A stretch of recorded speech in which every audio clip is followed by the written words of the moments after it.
Welcome back. You're still watching Perspective, and we're talking to Rian Gondokusuma from Sribu.com and Sribulancer.com. Still on outsourcing. In Indonesia, how is crowdsourcing at the current time? What does it represent? How many companies are into it? How many? Well, I don't want precise figure in general. Okay. According to you, in Indonesia, crowdsourcing is relatively new. So I think it's still in early stage. Right now, we are the only company that is doing this business. Oh, really? But according to the overseas market, whole wide world, crowdsourcing in industry is about 4 billion US. Wow. Yeah. So it's what do you call it? The numbers just keep on increasing every year. So when you say you're the first using crowdsourcing, just in terms of that sector, or is there any other company that's doing crowdsourcing in other sectors? For example, I don't know, agriculture or technology or whatever. Right now, not that you know. Not that I know of. There is a other company that is doing something related to crowd, but they call it crowdfunding. But that's not the area. Not the same. Yeah, that's correct, not the same thing. Yeah. Okay. Another thing, when you operate this, no matter how small the company is, you need funding. Correct. You seeking funding, or are you self-sufficient in that sense? Right now, we actually had raised twice seed funding from a company called East Ventures. They are a Singaporean-based company. Oh, yeah. Singaporean. Singapore. And in 2012. Right. And then we raised another round in Series A 2014, early last year. Right. In February as well, from a Japanese company called Infoteria. And this is for Sribu.com or Sribulancer, or both of them? For both, for the company. Yeah. Right. Why is it more foreign in that sense? Are they more interested? Isn't there anybody in Indonesia who's willing to do it, or what? I think it's because in Indonesia, a startup or like this online company are relatively new. Yeah, but there's a lot of them. I mean, startup in Indonesia is it's gaining ground fast. Now people, when you say startup, they understand what it is. Not 5 years ago, maybe not, but when you say startup, they understand. And online usually is the cheapest startup. For example, you don't need physical presence, basically. Correct. And still, no one is really interested in funding these things. I think it's when we deal with our investors, right? I particularly is quite meticulous about it too. Right.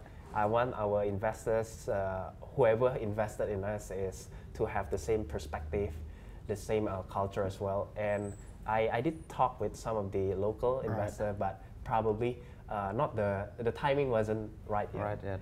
There are some local investors. They are also good. Yeah. But altogether, I think, in my opinion, as an entrepreneur, the ecosystem in Indonesia is still a bit early. Right. Yeah. So there are a lot of startups coming up. But in startup, maybe people don't dare to put their money in startups, or is it what? Yes, a lot of people are. It's a bit risky. It's a risky asset. Correct. Oh, okay. Correct. Because in startup, we are talking about valuation instead of like when are you going to give me my return. Right. So it's two different cases, and what do you call?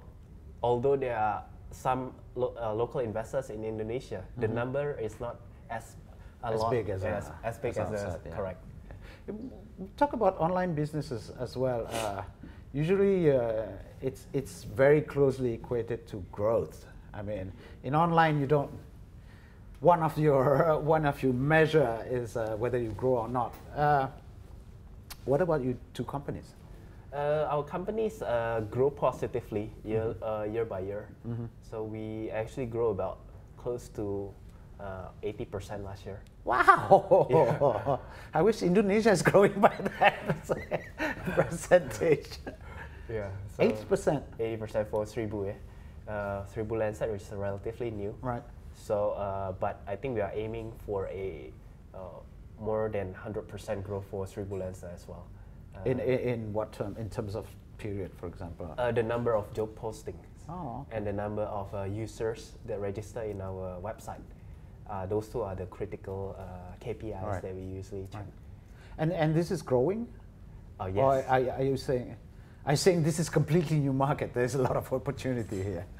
I think when for Sribu Lancer, when we started it, we feel that the market is bigger than Sribu. Oh, okay. So you didn't think it was, there's no considerations like maybe the market is not ready yet or what, something like that? That is back again because according to the data that we receive, right, like the Indonesian market, like yearly base, their internet penetration is going up. So we are going all together. Okay, you're with them. also going with them with yeah. So right now about 80, 90 million people are using internet, right? Yeah. So we follow the trend as well. It's why did you particularly single out, for example, IT or technology side? Why not choose something else? What is the consideration for that? Okay. I think in online business, since my background was in electrical engineer, last time we were being taught a lot about critical thinking, about data analysis, and that's a thing that I'm enjoying. Right. I have always have a passion in this kind of thing. Right. So in online industry, every day you have to deal with data. Okay. So a lot of data-driven decision, data analysis, and those are the things that I love. So I feel that I'm actually part of the right industry, and the industry is like booming right now. So I don't want to miss the train as well. Yes. One other thing when you say of online, online there's, like I said, there's a whole lot of variety of startups. What differentiate you from example from other online companies? Okay, I think Do you have something unique? I don't know. It's back to our business model again. Crowdsourcing. Okay. Crowdsourcing. We are the one and only for both Sribu and Sribu Lancer. Right.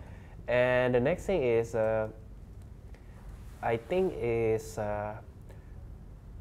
as a pioneer in this industry, right? Altogether is a difference maker already. You set the standards. Yes, correct.